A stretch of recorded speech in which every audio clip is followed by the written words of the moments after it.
Hello, I'm Paul Briley, and you're listening to Off the Comma. I'm a human who cares about supporting other humans. On this podcast, we'll explore all facets of what it means to feel stuck in life. We talk with people just like us who have found themselves sitting on a comma and not knowing where to go next. We'll unpack the experience with them, where they've been stuck, what it feels like, what they experienced, and what they learned. My goal is to inspire you by seeing yourself in others. I believe that when we feel more connected and seen, magic can happen.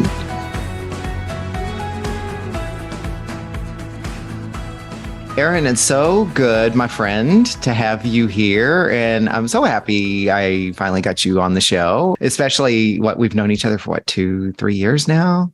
Yeah, longer than that. Maybe like 5. Yeah. Oh my gosh. Yeah. Because we knew each other before I moved back to Sacramento. But I'm just, again, so happy to have you here. Yeah. Well, thanks for having me, Paul. I've been looking forward to it. Awesome. Cool. And as always, as I mentioned, I'm excited to hear what you're going to be sharing today. You and I haven't talked about what your story is, so I'm going to be surprised as well and very excited to be part of it. So let's dive in. Erin, why don't you introduce yourself? Tell everyone who you are and how you would like to be known. Yeah. Hi, folks. Thanks for listening. I'm looking forward to this conversation. I teach writing to folks around Sacramento and around the world, people who want to be able to use their voice to meet their own individual goals, need the confidence to do so. And often we don't get that confidence in school because we're writing for a different reason. So I'm a teacher. I have my own business and I go out into the world and teach for various clients, trying to help them be strategic and confident with what they're trying to communicate about. Thank you, Erin. And so we know a little bit about kind of what you do for work. Tell us, how would you describe yourself as a person? Like, what words would you use to describe yourself as a human? I mean, I'm definitely silly. I'm curious. I like to take action. I'm creative in ways that are sometimes easy and sometimes more challenging or dark for the experience. I spend a lot of time expressing myself through music and gardening and exercise, just like enjoying expression and creativity in music and enjoying curiosity and getting out into the world and hanging out with different kinds of people is what I'm all about. And I would even add that as I know you, nature is an important component of who you are. Yeah, from food to activities to hiking, camping, and certainly enjoy coming and helping myself to the items in your garden. Being outside is huge. And yeah, we managed to turn the backyard into sort of a park instead of a place of concrete and grass. Yeah. And then, just trying to get out and swim in different events and different bodies of water and just connect to my sort of natural being, which I think is something we have to be intentional about in life, in this society anyway. Oh, and intention is so powerful. And that's a good segue because I want to ask you, what is your intention for this conversation today? Well, I feel like I've already learned just by thinking about the conversation. So I'm not expecting, but I bet that I'll probably come upon some insights for myself, put things together that I didn't know were related. And also, I have gotten insights from your other episodes. So it would definitely be wonderful if something that I said was helpful to somebody else. And it's been nice how you're kind of fostering a collaborative environment in these conversations. And so we can connect with each other and learn from each other as well. So I hear you saying, that there's something in this that you'd like for yourself in terms of, further learning and maybe greater insights. And I think my intention for our conversation today is obviously to learn a little bit more about you through your life's experience and your story. And also exactly what you said, that some of what you share resonates with someone else, connects with someone, and that they're able to see themselves in your story and maybe lighten their load a little bit about how maybe they've been carrying their perceptions and their self-beliefs. Right. So as you know, I ask every guest the same 5 questions. So we'll use those as the framework for the conversation. We'll just kind of dig in and ebb and flow according to how your story unfolds and how it tells itself. So let's start with the first question. So Erin, where do you find yourself or where have you found yourself sitting on a comma in your life?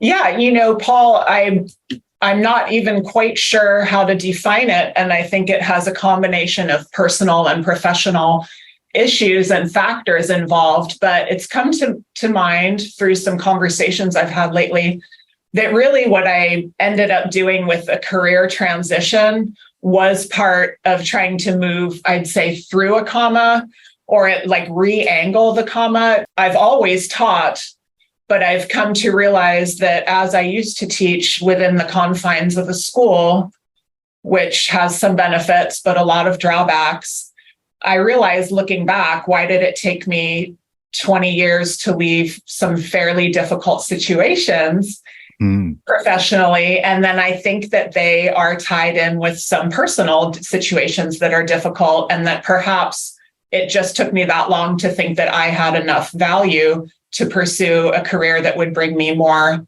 respect rather than just service. And so lately I've been in even yesterday, somebody said, "Hey, Erin, I teach college. How did you do it? How did you get out of it?" And not that it's something we all want to leave, but how did you create your own business and write your book and all that jazz? And I found myself saying, well, it's easy to take a risk when you're used to making no money and getting no respect. And I thought, wait a minute, like, why did I do something for 20 years where I put myself in that position? But I think that I have put myself in self-negating positions on purpose throughout my life. And I've only just started to come away from that. And a variety of factors are helping me get to the point where I think that I am one of the people that I should stick up for, as well as the others that I tend to stick up for. There's a lot in what you just shared, and some of the things that really kind of stood out were here at the end for me.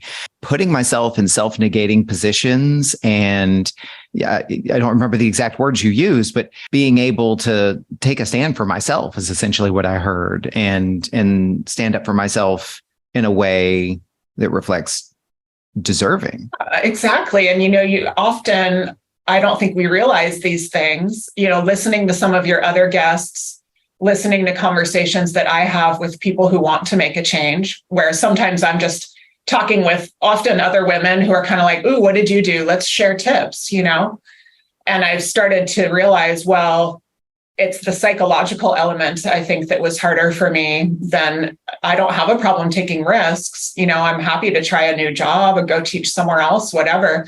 But looking back, I think that I simply didn't think that Erin Lebacqz was someone to ascribe enough value and worth to where she should also have a fair work and living situation, just like all the students for whom I try to help create situations of more justice and more respect and self-worth.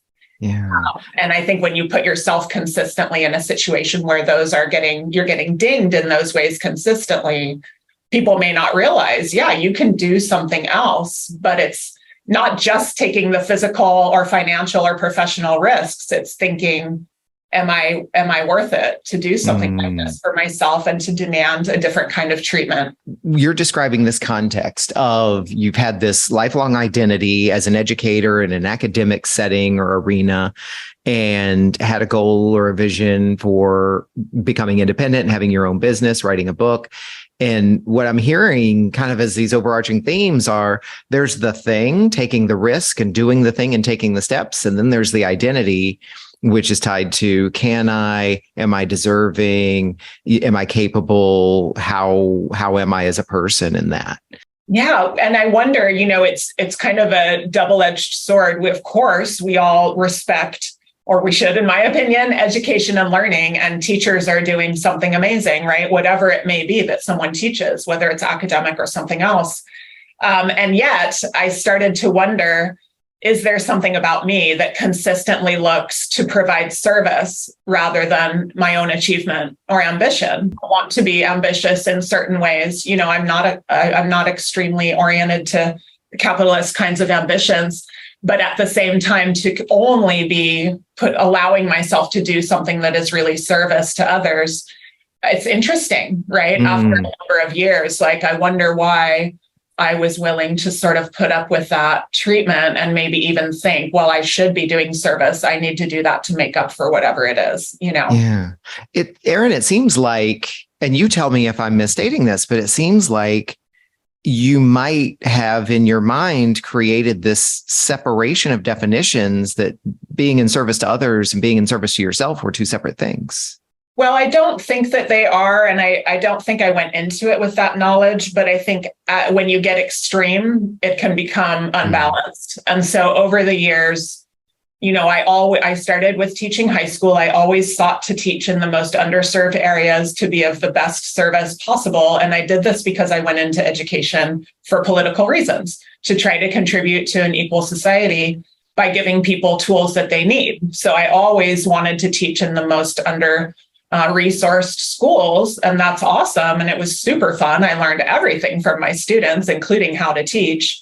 But, fast forward a decade or two, now I'm raising a couple of kids, and I was associate dean at a community college and teaching on the side. And every single action of my day was to provide for someone else, typically at the expense of myself.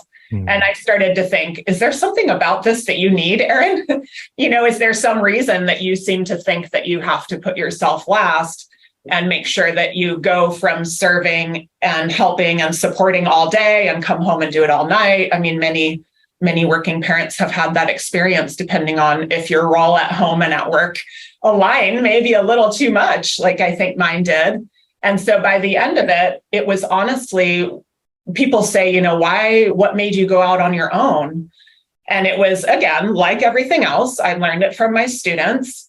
I was teaching at a university in my very last semester, not knowing what I would do next. I didn't know it was my last semester yet. I had an inkling that something was about to happen. And it was finals. And I was hanging out with my college seniors in the cafe there, and they were all working on their final project. And I'm there and helping, whatever. I started to notice that their final projects, these sort of younger millennials were who I was teaching at the time. They were starting their own careers, their own side hustles, their own websites. Someone had written like 4 fantasy novels and had a little website about it. They were doing what they enjoyed and knew that they could contribute to the world. And they had sort of not only the bravery, but the self-respect, I guess, to do it. And I said, well, what am I doing? These kids, comparatively are taking amazing steps to contribute exactly what is their best to other people. Why am I not doing something like that? And I'm restricting myself to the confines of a school system, which that particular school had a lot of negativity for me, not from the students, but some of the situations in the staff. And so I thought, whoa, I should get out there and take action as if I were important, just like they are, instead of always taking an action with me as the last person on the list. And so it's been a really interesting transition where I didn't think about this until, again, this is why it's kind of illuminating even to think about conversing on a podcast and listen to the others and reflect on the meetings I've been having lately with other people. But that perhaps, I think actually it's been parallel for me that as I come out of a career where I sort of like put myself in a self-negating situation and I get into a career where I can have more agency, I'm also finding more agency and self-respect as a person because I'm treating myself as if I too am worth setting up a good situation for. And so together it's helping me grow infinitely because I'm freeing myself from the constraints that I had created for whatever, upbringing reasons and whatever narratives I had created. Yeah. And now being, screw that. I'm out on my own now. I'm making the decisions that I know are right for my students. I'm good to go. And so I'm getting more benefit emotionally and growing as a human in terms of my self-respect as well. Well, first of all, I have to acknowledge this powerful sense of self-awareness that you have and self-observation and being able to articulate what you're experiencing. That, that's really something in and of itself and what that can create for you. And I'm seeing that as you have progressed through this transition, which, I consider myself fortunate to have witnessed, a fair amount of this transition timeline that you've gone through. But you're not just challenging your physical changes, in terms of the roles and moving from employed to independent and so forth. But as you've already described, challenging the mindset, challenging the risk taking, challenging the identity. I mean, that's quite a journey you've been on so far. What is this creating for you? which is our second question. This being the journey, or yeah, the journey, or which part of this, maybe let's go back, and which part of this feels like you're sitting on a comma? Well, that's the part I'm not sure about, and I don't know that I was sitting on a comma. I was on one. Mm-hmm. I was ignorant to that fact. And I didn't even realize until quite recently that this transition was a way of moving off of something that wasn't serving me really very well. So I was always having an amazing time with my students. And so what it's bringing to me, kind of back to the identity thing, I was very nervous quitting teaching at schools because teaching is a huge part of my identity. And I thought, well, people won't understand that about me if I'm not out of school, or I won't be able to find colleagues who care about what I care about, right? Like contributing to a more equal society through pedagogy and through teaching and learning. And that's not true at all. I've found plenty of people everywhere who care about those very things and who see me as an educator. And so it's just sort of kind of where it's kind of like a parent whose child moves out and then they're kind of like, how will I adjust my identity? No one will even know I have a kid. Well, so what? You're doing something else now. No one will even know I'm a school teacher. So what? I'm still providing education. But where I'm realizing that now perhaps there is a comma-esque, side to this, is I'm still having a little trouble recognizing what do I need to do as an independent business person, because my blood and my instincts are all teaching, which is pretty much, for example, I could get a contract with a client and another business-minded person might think, okay, well, I will do these 3 things for them. They will pay this. That will be the end. I come in there with a teacher personality. I'm like, oh my gosh, let me give you as much education as I can. Here's videos. Here's something to read. Oh my gosh, let me be of service. And so I'm starting to think, well, how can I sort of be a teacher and a business person at the same time? Which I think, again, gets back to that self-respect and self-worth thing where now I have to be better, more mature, really, about saying, this is what I am doing. This is what I'm not doing. This is what I'm requesting as the payment. And this is fair. Instead of like, I'm starting to notice that instinct of overgiving of myself and dialing it in, because it's not professional either. Yeah. I am, in that way, like I've made a contract. I'm doing my part. I don't need to overdo it. Yeah. Well, let's dig into that part right there, because that sounds like it's significant for you. So when you're in these types of situations where you're faced with this conflict, is a word I'll use, between, the old way of doing it and how I want to do it. What does that create for you? What's that like to be in that kind of position between those ends of the spectrum, so to speak? Yeah, little by little, it's becoming fairly empowering and enjoyable. At first, it was hard. I had a week recently where I forget what they all are. I can remember one, but there were 3 things in a row that I did that week where I felt like I was going out on a limb a little bit by sticking up for myself in some way. Because again, I'll have the instinct that if a client says, oh, but I'm curious, I want to see your curriculum, or I want to do this, then I'll think, oh my God, I better provide that. But, maybe that wasn't part of the contract. I don't have to just jump when somebody wants something. Right? And so there were a few, which again, as a teacher, you're kind of like jump anytime any student needs anything, right? Or the administration. And so I had 3 events occur where I pushed back and I said, well, I'm surprised, that you're asking for X and Y, given that the contract is A and B. And they're like, oh yeah, you're right. I need to totally back off. And it became easier and easier to do that, so much to the extent that a few weeks ago, I had a live class and I had a young woman in class who said during a break, she's like, do you have any advice on sending an email? I need to tell my supervisor that they've been spelling my name wrong all year. And I was like, oh boy, and she didn't even want to have the conversation. And it sort of reminded of me of how I had sort of like taken BS from people. And it's not like the person spelled her name wrong on purpose, but I said, if you get to where you're going to clarify and stick up for yourself, you will feel a sense of lightness afterwards. It is absolutely worth it to do the right thing to respect you, just like you would do the right thing to respect a friend or colleague. And you'll feel a sense of lightness because you stuck up for yourself, but also just because you did what was right. You showed up, you were transparent, you were honest, you fixed the thing instead of just stewing in it. And so that kind of me giving her that advice was because a few weeks ago, I had 3 situations in a row where I'd been like, you know what, man, no, this is not what I do. Don't give me scope creep or whatever. Yeah. And I did feel good afterwards. And I thought, ooh, look at me, moving along my journey where, again, this sort of like going independent and liberating myself from, in the last school's case, the sort of people in the department who were above me, and liberating ourselves from these narrow self-concepts. So it's just been building confidence and joy and opportunity because I'm able to do different things now. And it's becoming easier to believe in myself as I do. Yeah. Well, and it comes through. I mean, you can so hear it in the way you talk about it and describe it. And as you were talking and describing, the word boundaries comes to mind. Does that resonate? And or are there other words that more accurately describe kind of that action you were taking to be able to create this new space for yourself?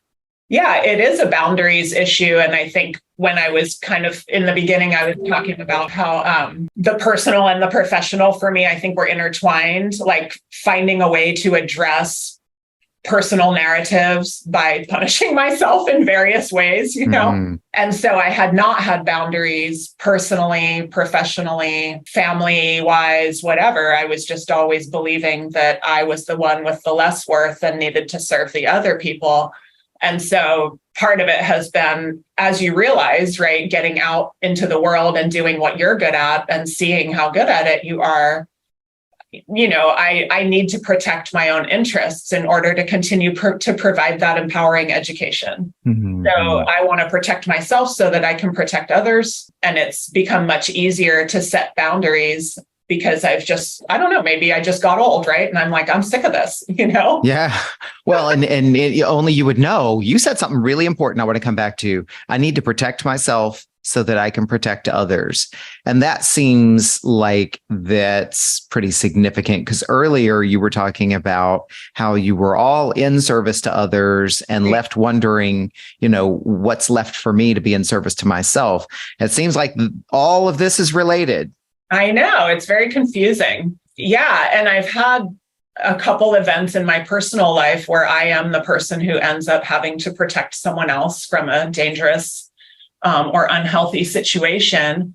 And then I've felt that way as a teacher as well, because often in underserved schools, people are having significant situations, right? And I think one thing that I'm able to give typically, and in a way that's sustainable for me, is sort of optimism and light and empowerment. And I can help people with that. And especially because I teach a subject where you use your voice, which is the whole reason I teach writing, because it is the skill that's most empowering for people to meet their own goals.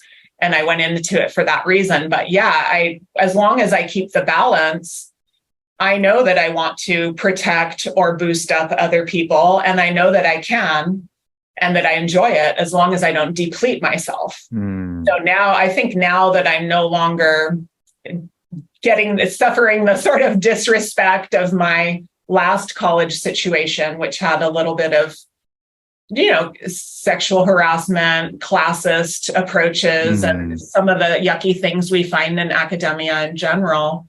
Just great getting out of that kind of thing where I'm not being hurt. If I'm neutral, I can fill my own well through enjoying times with students, with friends, with nature, and then I can still provide that empowerment and help people stick up for themselves as long as I'm doing it for myself as well. Yeah. A huge acknowledgement to you, first of all, for having to endure what you just described enduring in one of your past roles, and for recognizing what doesn't serve you, what's not okay, and taking the steps that you need to be able to protect yourself and remove yourself from that situation. Even though this is my opinion and I'm editorializing, you shouldn't have to have been faced with that decision. Like, if you're the abused, you shouldn't be the one who has to remove yourself and find other ways. But that's a whole other conversation we could get into. I don't want to diminish your experience with that, but I want to acknowledge you for that because that's challenging. to say the least. But you know what? I maybe I needed a collection of difficult things to finally make me do it, to make me say, I will never put myself in a situation to have that treatment again. Yeah. And as long as I can keep my business going, that was literally part of it. I'm like, I am such a great teacher. And it's always, of all the things that I have had self-punishment about, I've always known I'm a great teacher, and people have told me that in class. And so why should I, be brought down by somebody above me when I'm trying to do exactly what our students need? I could just go do it by myself without being harassed or whatever it is. And so that was part of it. It's just, and sometimes people will say, well, how did you do all that risk? I go, well, just, you might need to get mad. Once you're mad, you can do a lot. I will not ever have a boss like that again. Oh, it's so true. Feeling. So true. It's so often in life, we talk to people, and myself, I've experienced as well, where it's like, oh, there's got to be a way to work through this. And, or why did it have to be that terrible? Well, maybe that's exactly what it needed to be, to get you to see something differently, to experience something differently, to recognize the difference between what's okay and not okay, and or to just take action, right? The hot burner removes the hand in most cases, right? Right. People don't see what's happening to them until they either see it done to someone else, or they somehow get an aerial view of the moment, right? And then they're like, what? Oh no, I never would have let that happen to my friend, but it's happening to me, know? And then once you see it, hopefully, there are many choices of what to do, right? But one choice is just to try to take matters into your own hands. And I think that's why we are seeing, especially with COVID, so many people who are in groups who've had difficult treatment at work, finding ways to do their amazing work without that infrastructure kind of holding them back in some cases. Yeah. You have shared so much about this journey that you've been on. And as you've described it, it was more of a comma that you used to be on. And now this is kind of the journey that you've been on since then. What else would, because you shared a lot already about what you've learned about yourself, but specifically with that question, like what else would you say you've learned about yourself through this journey? Well, one of the really cool things about working alone that I've discovered is that it points out your own flaws and your own talents, because, it's just you. And you can start to notice, oh, I'm really good at these 3 things and I'm not so good at these 3 things. And so one thing that I've learned is how wonderful it can be to say, hey, colleague, I notice you're very organized, but you're not having any creative ideas on this. I am a disorganized person with a lot of creative ideas on this. Why don't we partner up and all bring the ideas and you bring the order? And so just even being able to see, ooh, Erin, you're good at these things. You're kind of not that great at these, and be able to use that strengths-based approach where we can partner up and collaborate with people who have strengths we lack and vice versa. And that's something that as a teacher, you work alone. And I learned, like I said, from my students, what works in the classroom. But being able to team up with people now and collaborate is so fun. And I'm able to get new places because I know what I can do, but more importantly, what I can't. How interesting that you have this newfound sense, and maybe it's not newfound, but the way you're describing it, this new experience with collaboration and partnership and working with others, that you had to go to work for yourself in order to experience. Yeah, I mean, I'd always had lots of teacher friends, and you try to talk in the hall or the bathroom, but you're in a hurry and you don't really do things together that much. Certainly not make up for each other's fails because you're in different rooms. And so, just that new approach of teaming up with people and learning. It's just amazing, right? To watch yourself and then reflect, ooh, look at what happened these last 2 years. I seem to have these abilities or not these ones. And just that awareness is so helpful. And I'm also hearing you describe that you learn about your strengths and your limitations, and you're able to see them without judgment and make decisions about how you want to be with them and how you want to work with them, right? Like you said, like, this is what I'm good at. This is what I'm not so good at or don't enjoy doing. And I don't have to make it good or bad. It's, let me do this thing and I'll enjoy that. And let me bring somebody else in who maybe can help me with this other thing. And I didn't hear any judgment in that. I didn't hear any, well, this is what I'm terrible at, or.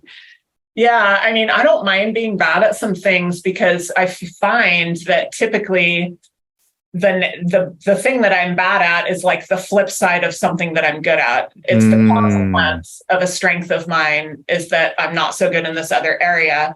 So to try to make myself good at that would potentially ruin my other strength.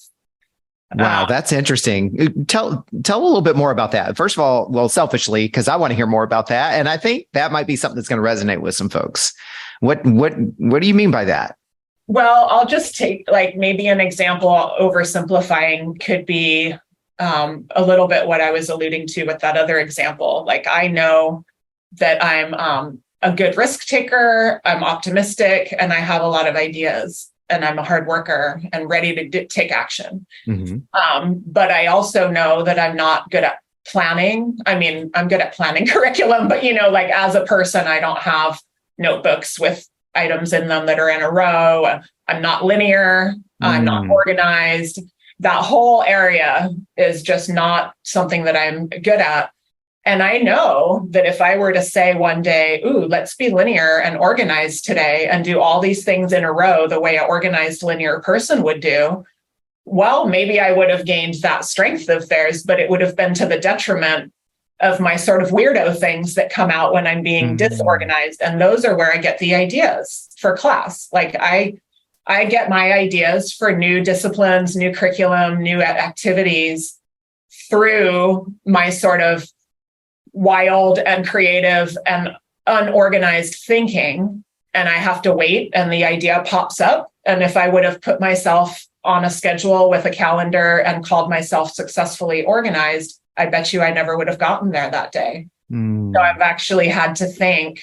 So then it's kind of like that coin, right? The top side of the coin is Erin is good at random creative thoughts.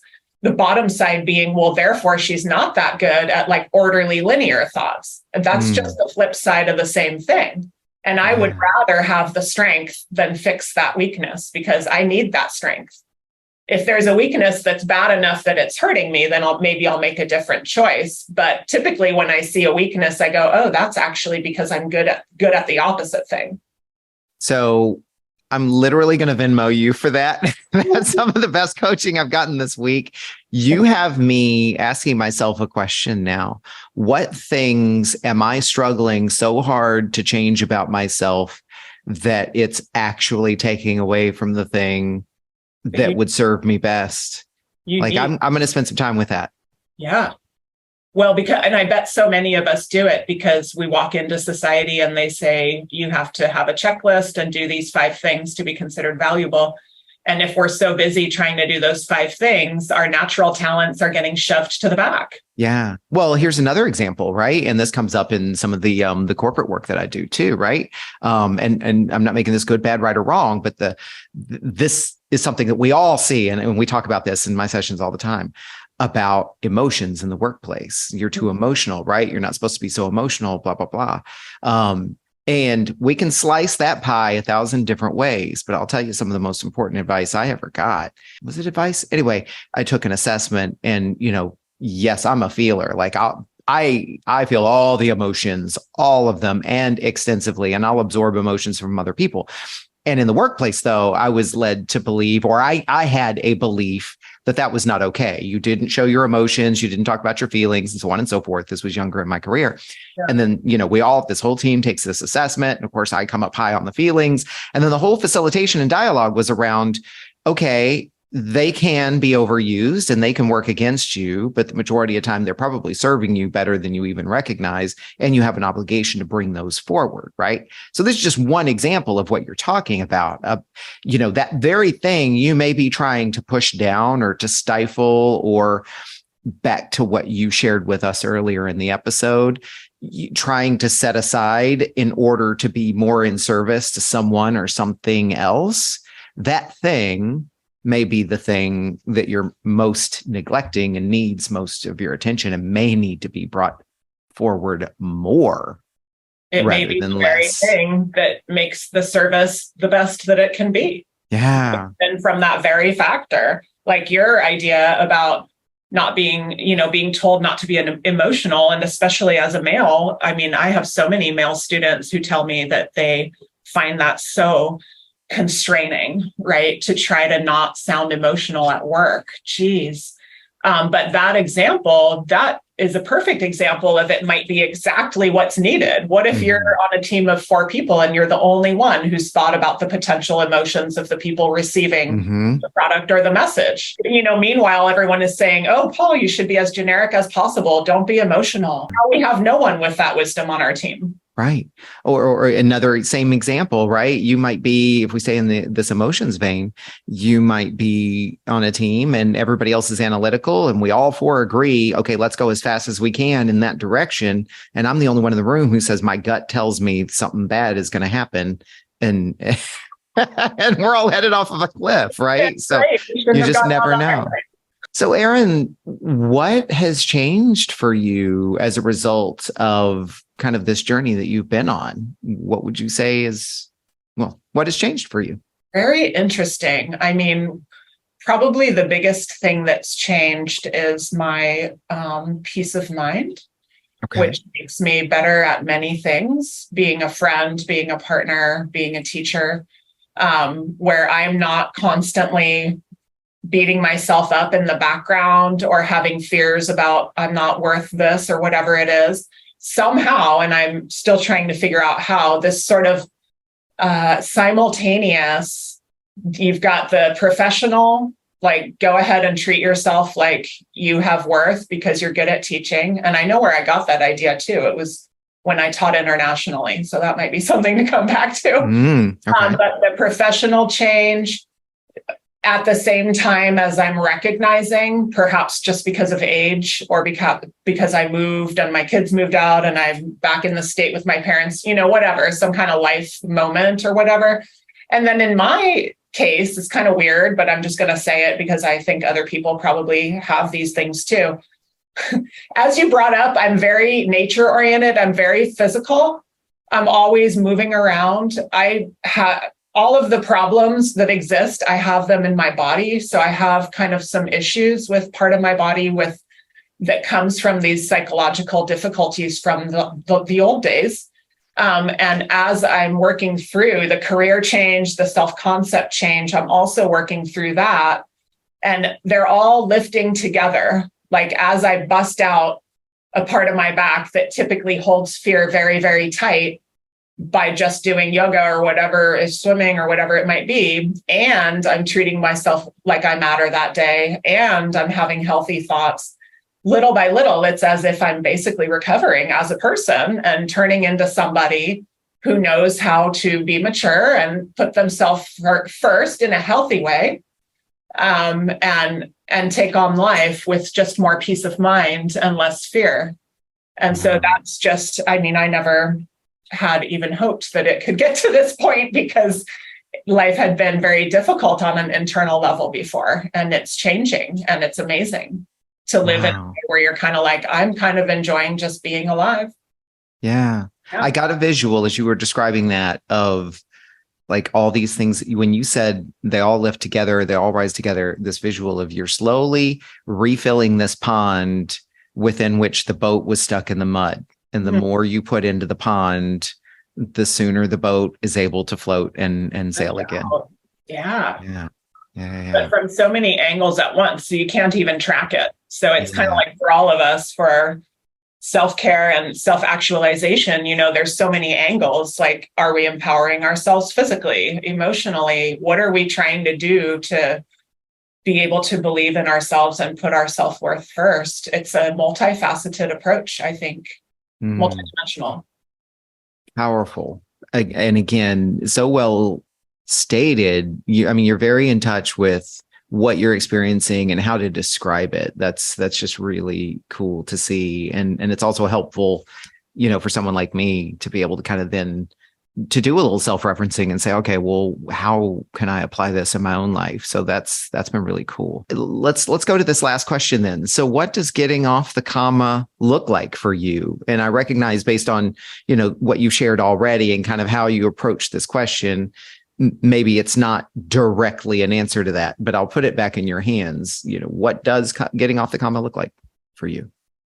Part of it, I think, is coming just to an emotional place of peace, like I was saying, and that then becomes the center for being able to do things with your career or my music goals or whatever a person's goals might be.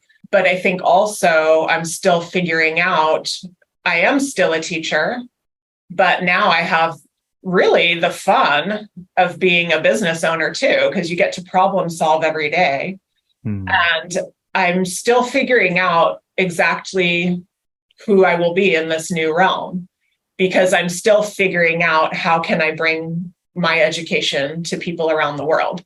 I've reached some through my YouTube channel, some through courses or the book, right? But it's like, who am I now? The old model of teaching my heart out to 30 people at a time, it's fun, but it's not bringing my message forth on a high level to many, many people, just because of the fact that I'm only one person. So I'm going to teach 30 people at a pop. It's going to take a lot of time to empower a lot of people in their writing. And so I'm kind of trying to say, all right, well, who am I now? Am I a public teacher? Am I a public intellectual? Am I a person who comes in as a sort of writing and culture and communication expert who has a teaching and learning background? What do I want to become for this particular chapter where I can be an educator, but from a different angle? And how do I present myself and treat myself in those ways? For example, I used to get, I wouldn't say, I never really get nervous for teaching because I look forward to it and it's fun, and I don't have nerves. I enjoy it, but I do get adrenaline, you're about to be on stage, right? And so I feel like I used to, again, with the self-punishing version of Erin, I'd be like, ooh, yeah, you have to be so perfect. Oh my God, what if you don't do this right? And I would always be, wrapping my head around it all the time. And now I've been trying to liberate myself and just be like, you know what, you've got expertise. You've taught this for 25 years. I think you know what you're talking about. Don't freak out. And so I want to become sort of the mind of a person who's like, I know this stuff. I'm a subject matter expert. If you would like some help, I am ready to give it to you. But I'm not going to beat myself up as much as I used to with worry. And I also have to address, even like we all do working alone, the financial side, where first coming out of public ed, it was very hard for me to charge enough money for the time I would put into a course, because of course it's a lot more than just when you're in the classroom. And that's been a good journey as well, getting healthier with saying, I authentically believe that this is taking me about 3.5 days to do. And so here is my fee. If you don't like the fee, then that's fine. You can pick another teacher. Yeah. And I do want to interject for just a moment to acknowledge something too, because and yes, it's a little bit of a statement and it's editorializing, but you just proved a point which supports all of those teachers and educators out there who are trying to call attention to the inequity in our system. And the fact that you can quit teaching for an academic institution and go out and charge more for your services is just really kind of a reflection of, we're underpaying them to begin with within the system. Yeah. I mean, would you say that's a fair statement? Oh my God, we're underpaying to the extent that I felt it was very unrisky to quit a guaranteed system integrated job that I'd had. I'd been at 3 different schools, but for 20 years, I walked away from it because I thought there's no way in the world I'm going to make less than I have been. It's impossible. I mean, that's not true, of course, but it definitely, the wages are in the realm that people, I think, don't realize how low they can be, to where your lifestyle is just like, kids know not to ask about going out to dinner or whatever. Yeah. Like they're living a certain life. Yeah. And then, teachers, we know what we're doing, and there are people who need those services. I just talked with a high school teacher the other day about what are some other options for her to feel professional, right? Because sometimes they don't even let you feel professional at the schools, and not to blame. Administrators go in with a good heart often as well. It's a systemic thing. Yeah, in our country, not in all countries, right? Country. Yeah. We could definitely have such an extensive conversation about that. I want to bring it back to you though, and something that came up when you were answering this last question. You were talking about, what getting off of a comma looks like for you, and all the things that you're learning and stretching into. I had a vision of you now being the senior in the cafe working on your final project and somebody else looking over your shoulder and helping you. Like, that's who I saw in everything that you just described. Is now you're working on your big project. Yeah. And the way you described those seniors and that admiration that came into your description of those seniors when you had that pivotal moment all those years ago, yeah, is what then I also heard coming from you. Yeah. In this recent description. Right. Well, it's very invigorating to put yourself in a situation where you get to be creative and have self-respect and succeed. Instead of just trying to succeed within a situation that's not set up for success. That's really important, isn't it? It's not just doing what you can to make the best of your circumstances, but also being able to change your circumstances. Right. Which people have more or less ability depending on income and things. But, even if you can do it from teaching, I had my summer pay that summer to make the change, and yeah. Well, I think what you're leaving me with is there can be a lot of things that will affect your ability or capability or belief. But it starts with a vision. It starts with an intention. It may start with a pain, which is going to spark and inspire some form of intention and vision, right? Right. But it starts with I'm ready for something different, whatever that means, however that comes to you, whatever that looks like.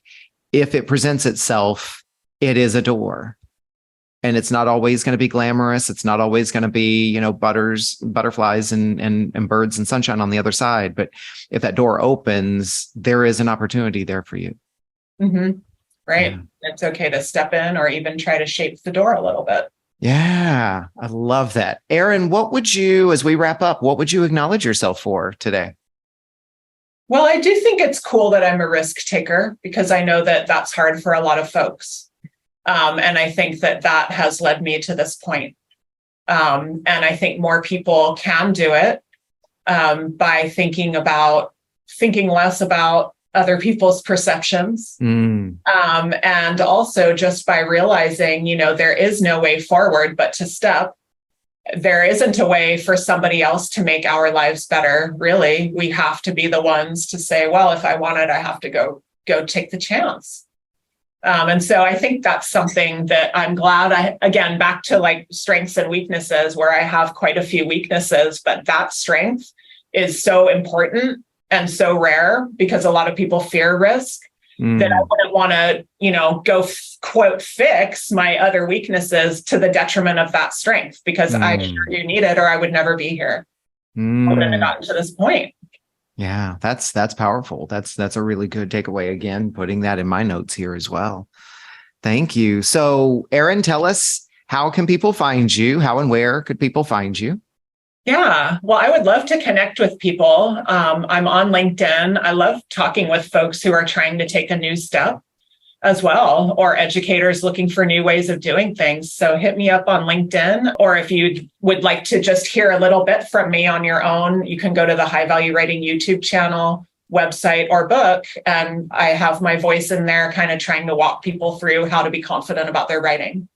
Cool. And we'll put all the details in the show notes, so it'll be easy for people to find you. And I'll be tagging you in the social media posts also, of course. We'll be helping to boost. Last thing, Erin, obviously, one of the things that's important to me about this platform, and it's your platform today, is that you also have an opportunity to lift up others, and whether that's organizations or individuals or causes. So who, if anyone, no pressure, but who, if anyone, would you like to boost or lift up or promote today? Give them a little bit more voice. Yeah, thanks for the opportunity. I would like to lift up and send an awesome referral for Elizabeth Dyer Photography. Elizabeth is a really cool individual. She's an awesome photographer. She goes around the world doing that, but she also teaches dance and all kinds of cool creative things. So she's just an interesting person. But she does a variety of kinds of photography, but she did my headshots because I said, well, I want to go outside, and she does a lot of photo outside. And when I met her, I will tell you, I don't like having my photo taken, and I was not excited about getting headshots. And the minute I met her, I felt like, oh my God, I'm actually kind of excited about my headshots right now. She made it work. She made it work for me. It felt authentic. It didn't feel cheesy. It didn't feel fake. And she's just a wonderful person to work with. So I highly recommend her for a lot of personal or professional photography here in Sacramento. Nice. I will definitely reference her in the show notes. Thank you for lifting her up. Yeah. And then maybe I can just give a quick shout out to my office, which is Barrio Coffee Shop in Sacramento in the Pocket. And they've got a location downtown too. But talk about someone who cares about the community. The owner there is constantly putting musicians on stage, putting authors out there, putting artists up there, and trying to support our young people by giving them jobs and on-the-job education. So really cool outfit. We have a lot of good independent shops around Sacramento. Yeah, no, I love that. And I love how you referenced people who are independent business owners starting their own businesses, and also heart-centered. It sounds like it's not just the thing, whether it's pictures or coffee. There's so much more in it. And I will definitely be adding that to the show notes. And just a quick heads up, Cami and I had a coach's cafe at Barrio last week. And so I got to go there for the first time, which was really cool. And on my run this morning in downtown, across the street from Capitol Park, they're opening a downtown location. Oh, they are. Oh, good. Yeah, I believe so. For the pandemic. Cool. Yeah. Erin, thank you. As always, a pleasure. And thank you for the little nuggets that I'm putting in my journal today and this afternoon to kind of spend some time thinking about. And I look forward to our next get together. Me too. Thanks for having me, Paul. What an honor it is to witness these stories from these amazing human beings, and today's guest was no exception. I invite you to think about what you learned from this conversation. What stood out for you? What challenged you? What inspired you? And I encourage you to write it down in some form of journaling and reflection. I can't tell you how magical it can be to set aside your expectations and just let your thoughts flow out of your head and onto paper. You don't have to have an agenda. You don't have to do anything with it, but you can be amazed at what comes out of your thoughts and onto paper and what that can do for you. I know freestyle journaling has been a powerful practice in my life for a very long time. You just never know what you might discover about yourself. Thank you for listening to this episode of Off the Comma. Follow me on social media at Off the Comma, and also look for upcoming workshops and events at offthecomma.com, or better yet, go to offthecomma.com and sign up for my mailing list and let me bring the news directly to you. I am passionate about keeping this podcast ad-free so that we create a safe container for people to be able to tell their stories uninterrupted by commercials and promotions. I currently cover all the production costs, and I'm happy to continue doing so. And I'm also open to and appreciative of any donations that anyone would like to contribute. This is nothing more than to be able to support the podcast and cover some of the monthly editing and producing and equipment costs that are associated with this podcast. So look for the donations link in the podcast descriptions wherever you find this podcast. Be sure to like this episode, follow the podcast, and more importantly, spread the good word. If you were moved by today's conversation, pass it along to someone you care about. As always, keep noticing.